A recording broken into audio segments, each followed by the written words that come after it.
Let's move it, man. A little feather in your cap, right? The Los Angeles Yeah, Lakers, huh? yeah. I was hoping they were going to finish it in five, but obviously they did it in six. So, still happy about it.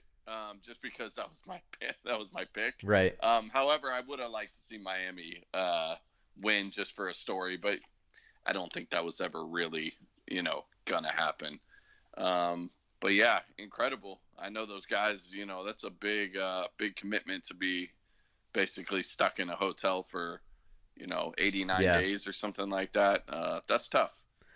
So kudos to them.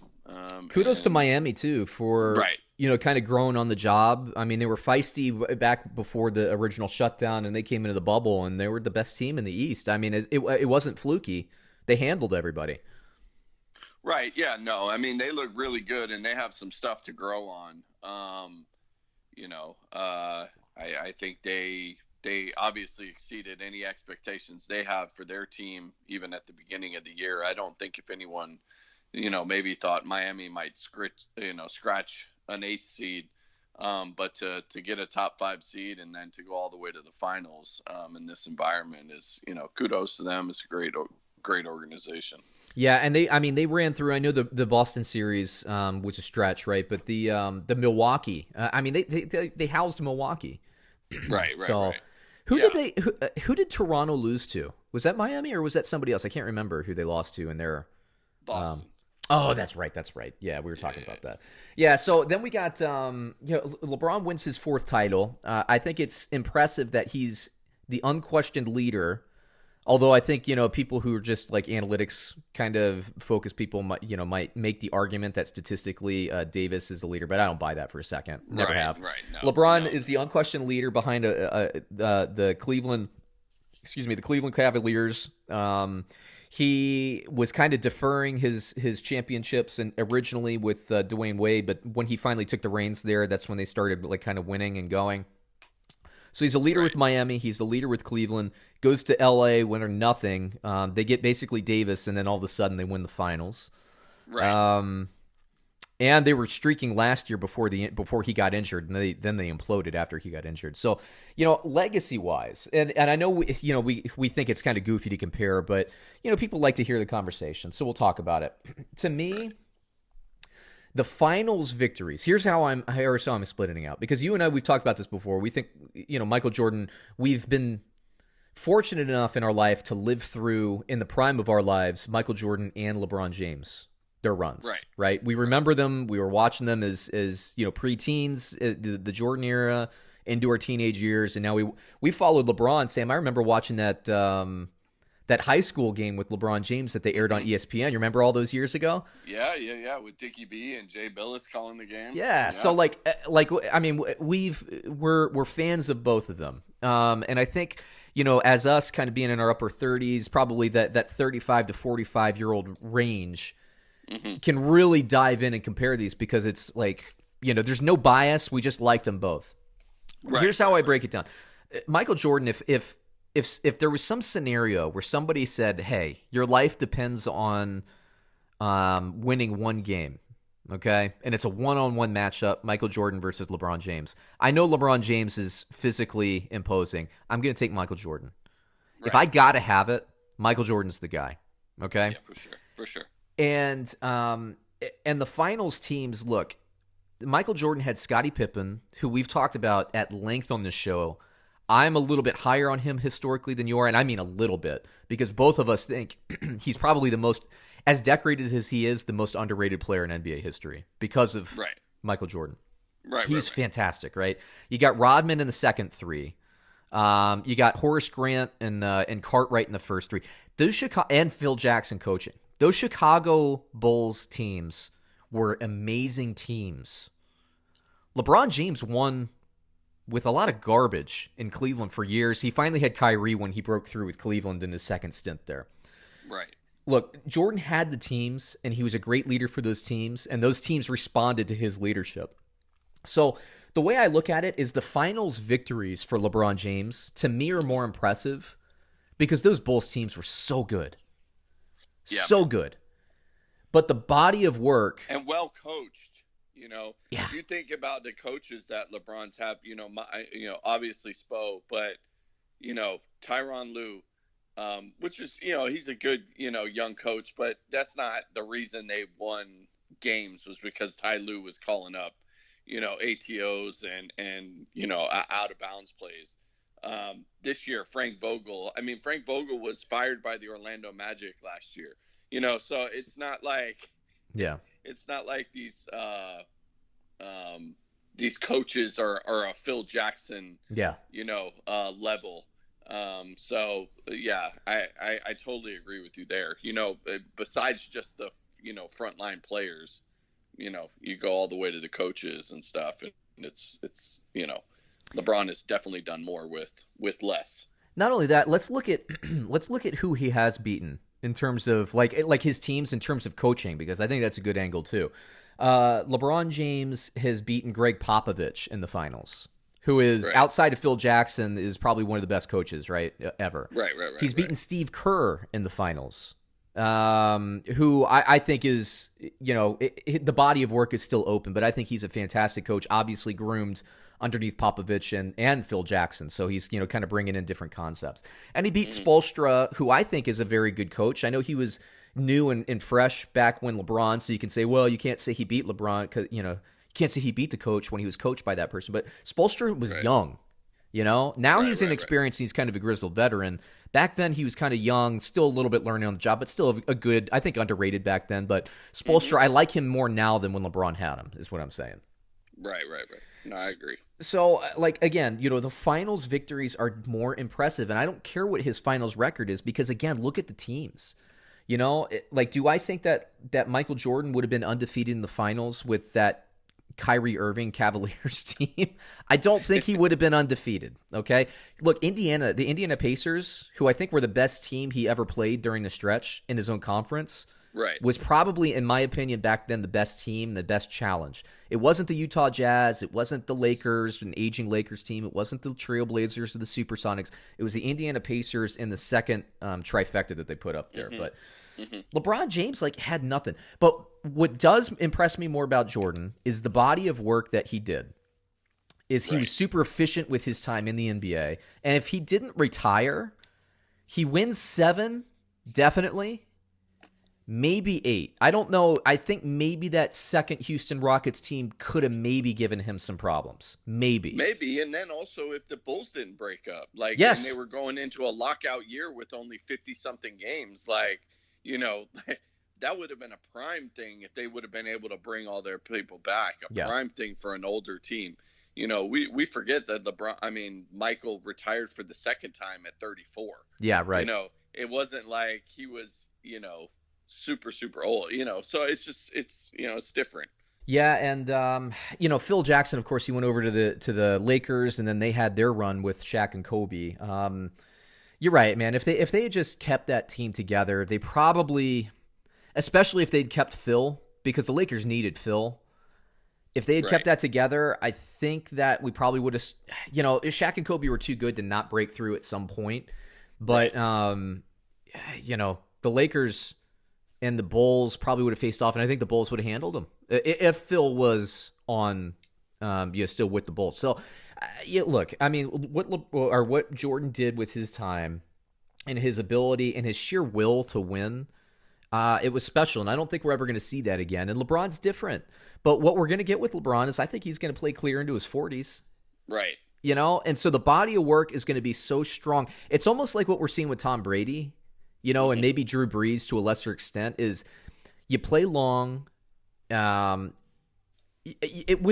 Tom Brady, I see parallels for both of them because, Jordan had the team and Jordan had Phil Jackson, and Tom Brady had the team and Tom Brady had Bill Belichick. Right. Meanwhile, on the other hand, you get the longevity, right? So LeBron's going to have the longevity, and he's going to put so many records behind him.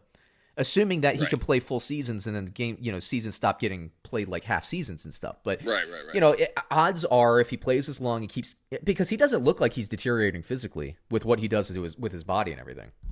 No, and they obviously, coasted in the play-in games. They wanted to win one game, and lock it up. And they played pretty bad. Mm-hmm. And people are like, "Whoa, what's going on with the Lakers?" Well, LeBron was playing 20 minutes a game. Right. They, like they need to, this guy's not stupid. He plays the long game. Yeah. He's been playing the long game for a really long time. Obviously, he's been taking care of his body ridiculous, Yeah. So I could see him continuing to play because, dude, he was obviously the best player on the floor. Right. At 35. I get it, Anthony Davis, yeah, but LeBron, the way that he controls everything, he could put his shoulder down and go to the basket and probably score every time, but that's not what they need, and that's not what's going to spread the thing out and do everything. He was taking a bunch of crap for passing up that shot at the end of game 5. Right. But that was the right play. And that's LeBron. He always makes the right play, Right. And so people were killing him. They're like, "Oh, Michael would have shot that," and Kobe. I was like, no, they wouldn't. No. Did you see Kobe might have. Kobe might have. But Kobe also passed out to Robert Horry. Okay. Kobe also passed out to Lamar Odom. All right. Kobe also passed out to Ron Artest to win a game 7. You mean Meta World Peace? Yeah, I'm sorry, Meta World Peace.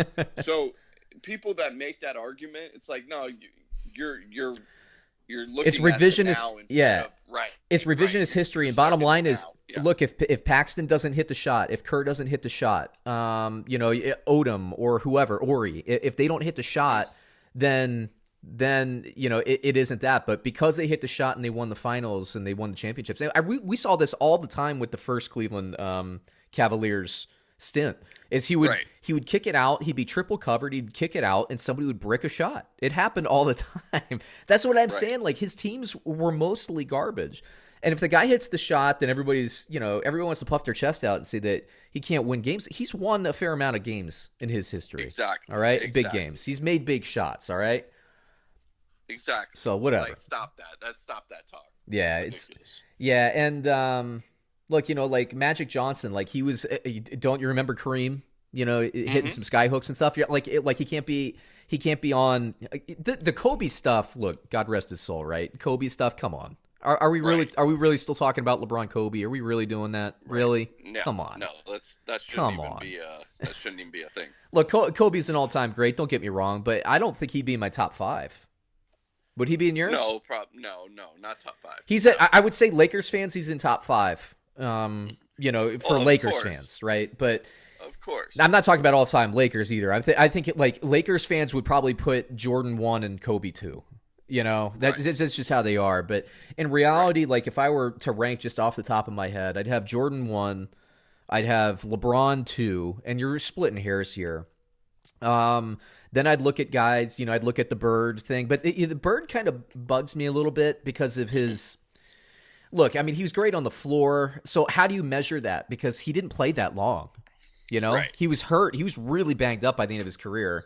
Right. Because he laid the foundation for his own driveway. Did you see that? Did you see the HBO thing with him and Magic or whatever?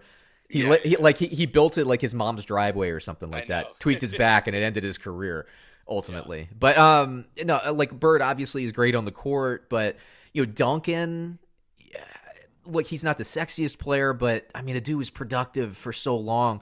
Karl Malone was good, but I wouldn't put him in there. So it's like, how do you rank these guys? Johnson would be there for me. I'd probably throw Bird in there. That's more my personal bias. Right. But I'd put Johnson ahead of Bird. Maybe you could start talking about Kobe after that, but I don't know. Yeah. Dirty Dirk Nowitzki. And it's hard, some people have benefited from, sometimes we do the recency bias and then sometimes we don't do recency, and like guys like are more immortalized the farther they've been away. Yeah. And Kobe's a great player, but he's not up there with LeBron and Michael. No. I don't like the comparison because I feel like LeBron and Michael are two different players, but they are obviously 1 and 2. I will always take Michael just first because that was my era and that's what I grew up in, and I feel like he just had that a little bit more. But I mean, LeBron's a better basketball player. I mean, all around, I think LeBron is a better basketball player.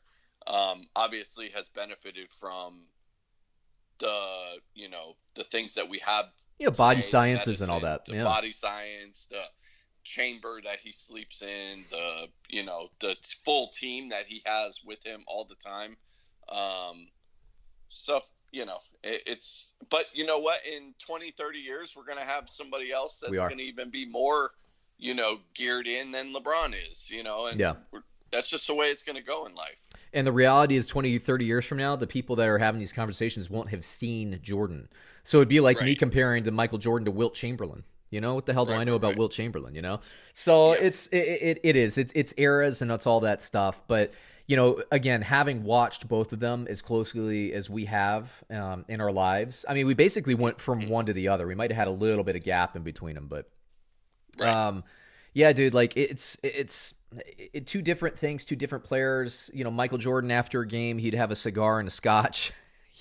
LeBron after a game, he'd have some acupuncture and some stretching. It's different, but sheer, if you could create like some kind of computer, simulation or whatever like that, and you can't really program sheer force of will in an accurate way, but I would take the Bulls teams over any of the teams that LeBron brought to the finals. And if you could take LeBron and his best coach versus Jordan and, especially the second stint of the Lakers, the ones that were winning 70 games every year with Rodman and all that, they didn't have a weakness. They didn't. No, I know. They had Kukoc off the bench, like Europe's all-time best player off the bench. Right. Yeah, I mean, I take Jordan in those things, but if you're comparing players, man, you know what's going to happen over the next 6 years. LeBron's going to put all of the statistical records into the dust, and all of the people who are younger than us that never really remembered or have seen Jordan, they're all going to say LeBron, and you're not going to really be able to argue with them. Like, can you argue Tom Brady versus Joe Montana? No. Based on a number of Super Bowls and wins and all that stuff, no. I can still tell you the most impressive quarterback play I have ever seen was the year that Peyton Manning lost the Super Bowl to the New Orleans Saints, And that just goes to show you, man, like championships, a lot of stuff has to fall right, no matter the sport. Yep. They have to fall right. The circumstance, you need the coaching, you need the support and all that stuff. And Peyton Manning would have won that Super Bowl if Hank Baskett had secured an onside kick, a surprise onside. The Colts weren't even surprised by it. Hank Baskett just biffed it. And because Hank Baskett biffed that, think about this. If Hank Baskett had not biffed that onside kick, Peyton Manning would have had 2 Super Bowls, would have had at that point, the most statistically impressive season of all time. And his record, I believe his record in championship games over Brady is a winning record. Maybe not in the playoffs, but I believe in the AFC championship games, he has a winning record over Brady, thanks to what he did with the Broncos. So that just shows you, man, Hank Baskett has messed with Peyton Manning's legacy. And of course, with Tom Brady playing like an extra 15 years or whatever he's going to play, that kind of puts it away too. So anyway. For sure. All right, man. I think we can end the episode there. You got anything for the good stuff, brother? Yeah, man. You got anything for the crowd before we head out? Oh, man, everyone be good, man. Yeah, now that the NBA season is going to be, I don't know when we're going to get it back, but I think next week we're going to talk about treasure hunting next week, Sam. I've had that on my list of stuff to talk about for a while. Treasure hunting. But anyway, yeah. Hey, everybody, have a great week. Go out, be good.